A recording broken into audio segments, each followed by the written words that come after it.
good.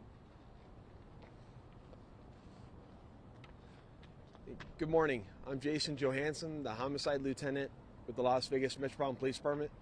I'm here to brief you on a homicide investigation we're currently conducting at the 800 block of 6th Street. This is on 6th Street between Hoover and Gas, and it's within the downtown area command. Earlier this morning at approximately 4:30 a.m., officers from the downtown area command responded to a male who was down on the sidewalk and reported that he was bleeding. As officers arrived, they initially arrived at a business located at Charleston and 6th Street, where they are then directed further north to the area of the 800 block of 6th Street, where they located a white male unhoused in his 60s, appears to be in his 60s, who was bleeding. He was unresponsive at that point in time. Officers began to provide medical aid to him, and during that time they realized that he was suffering from a gunshot wound. Medical arrived shortly thereafter, and they ultimately pronounced him deceased here on scene.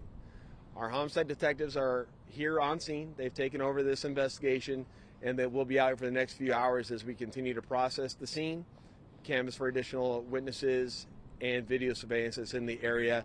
Thankfully, there is quite a bit of video surveillance in the area, so once we have a chance to view it all, we'll have probably a better idea of what occurred last night.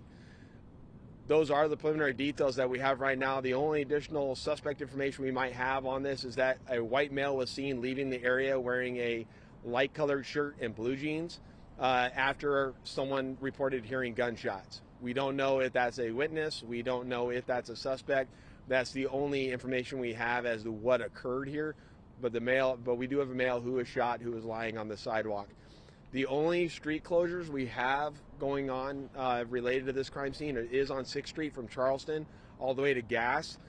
The only major business impacted is the Mexican consulate's office. So any citizens who are coming to the consulate's office, if you come off of 7th Street, you will have access to the consulate's office. It's just 6th Street that is shut down. So the consulate's office is still open at this point in time. Reference the homicide investigation we're reporting on right now. There's very little details that we have right now. We urge any citizen who is in the area, driving by, or whoever hears anything about it, please reach out to the LVMPD homicide section, or if you wish to remain anonymous, reach out through Crime Stoppers of Nevada. The information can remain anonymous. These type of murders, when we are working these investigations, it is always so critical, the citizen component, when they provide us information of what they know pertaining to our investigations, and they ultimately lead to us being able to solve these investigations. With that, I'll take any additional questions you may have. Regarding the victim, you mentioned that he's unhoused. What leads you all to believe that he's unhoused? Based on clothing, and several people that we've talked to in the area know him as being a frequent person that is transient in the area. All right. Thank you very much, everyone. I appreciate your time.